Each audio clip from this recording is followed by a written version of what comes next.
ძილის სიძნელეები, კვების პრობლემები, ბავშვის რთული ქცევის მართვის სწავლება. ეს ძირითადი თემებია, რაზეც ორგანიზაცია კრედოს დაფინანსებით განსაკუთრებული საჭიროების მქონე ბავშვებთან მუშაობისთვის თანამედროვე მიდგომების დასანერგად ამერიკელმა პროფესორებმა წაიკითხეს ლექციები. ილიას სახელმწიფო უნივერსიტეტის ბავშვის განვითარების ინსტიტუტში ტრენინგები 9 დღის განმავლობაში მიმდინარეობდა, რის შედეგადაც 15 ტრენერი გადამზადდა, რომელთაგან 3 საქართველოს რეგიონებში შეეცდება ტრენინგ მოდულების დანერგვას. დანარჩენს უკვე მაიკო ჭაფოძე მოგიყვებათ თავის სიუჟეტში.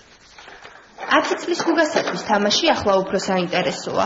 მეოთხე კლასის მოსწავლე თერაპევტთან ერთად ხან ფერმას უვლის, ხანაც თავისი ინიციატივით იწყებს სათამაშო სახლის მოწყობას. ასეთი შედეგი კი სპეციალისტებმა მას შემდეგ მიიღეს, რაც უცხოელ პროფესორებთან გაიარეს გადამზადება. აუტიზმის მდგომარეობის დაწლევაში გუგას ბავშვის განვითარების ინსტიტუტში ეხმარებიან. შემთხვევაში აქამდე ჩვენ ვიყენებდით ძირითადად კითხვებით ვაწუხებდით ბავშვებს ეს რა არის, როგორ აკეთებს, რისთვის ვიყენებთ, მაგრამ მოვიდა რომ ეს მათი მიდგომა უფრო ეფექტურია, არ მობეზრებთ თავს ბევრი კითხვებით და ძირითადად მეყვებით ბავშვის სურვილებს და ინტერესებს. განსაკუთრებული საჭიროების მქონე ბავშვებთან მუშაობა დიდ ძალისხმევასა და ცოდნას მოითხოვს. ამ საკითხთან დაკავშირებით მსოფლიოში არაერთი წარმატებული პროექტი ხორციელდება. თანამედროვე მიდგომების დასანერგად კი მიკროსაფინანსო ორგანიზაცია კრედოს დაფინანსებით საქართველოში ამერიკელი პროფესორები მოიწვიეს. ილიას სახელმწიფო უნივერსიტეტის ბავშვთა განვითარების ინსტიტუტში ტრეინინგები 9 დღის განმავლობაში მიმდინარეობდა. მე ქცევის გამოყენების ანალიზს ვკითხულობ. ამ დროის განმავლობაში შევეცადე ამეხსნა თუ რამდენად მნიშვნელოვანია ისეთი უნარის გამომუშავება, როგორიცაა თვალით კონტაქტი. რა თქმა უნდა, ამ უნარის გამომუშავება ეტაპობრივად ხდება, თუმცა შედეგი ნამდვილად ამართლებს. ქმედების თერაპია ქცევითი ჩვევის უახლესი მიდგომაა. მშობლებს ძირითადად ბავშვის გარდატეხის ასაკი აღელვებთ. არ იციან რა ხერხს მიმართონ. ამ პერიოდში განსაკუთრებულად უნდა მოვერიდოთ ბავშვის გაღიზიანებას.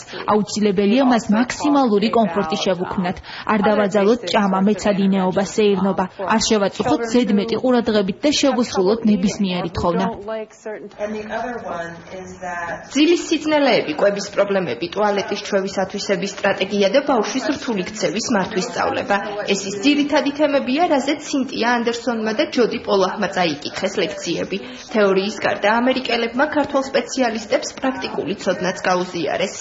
ისინი გვაწვდიან პრაქტიკულ აქტივობებთან დაკავშირებულ რეკომენდაციებს. ანუ ამას ქვია კლინიკური და პრაქტიკული აქტივობის დროს მოქმედების სტრატეგიის განსაზღვრა, როგორ დავეხმაროთ ბავშვებს კონკრეტული უნარების განვითარებას და როგორ დავეხმაროთ მშობლებს. შეგვიძლია ვიცოდეთ, როგორ უნდა დავგეგმოთ კონკრეტული ერთი შემთხვევა, ძილის პრობლემა შეიძლება იყოს სხვადასხვაგვარი.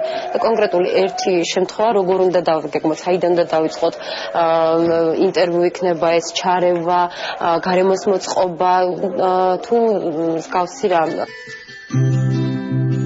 უკვე 1 წელია, რაც კრედო აქტიურად ანხორციელებს სხვადასხვა ტიპის სოციალურ პროექტებს. ბავშვის განვითარების ინსტიტუტისთვის სენსორული თერაპიისათვის აუცილებელი მაღალტექნოლოგიური აღჭურვილობა გასულ წელს კომპანია კრედომ ამერიკიდან ჩამოიტანა. ახლა კი ამერიკელი პროფესორების საქართველოში ჩამოსვლა უზრუნველყო. ილია სახელმწიფო უნივერსიტეტთან ერთად კრედო უკვე საკმაოდ პროდუქტიულად თანამშრომლობს. ეს რიგით მეორე სოციალური პროექტია, რომელიც მოიაზრებს ტრეინინგ ცენტრის ჩამოყალიბებას. 9 დღიანი ტრეინინგის ფარგლებში სულ 15 ტრენერი გადამზადდა, რომელთაგანაც 3 საქართველოს რეგიონებში შეეცდებიან ტრეინინგ მოდულების დანერგვას.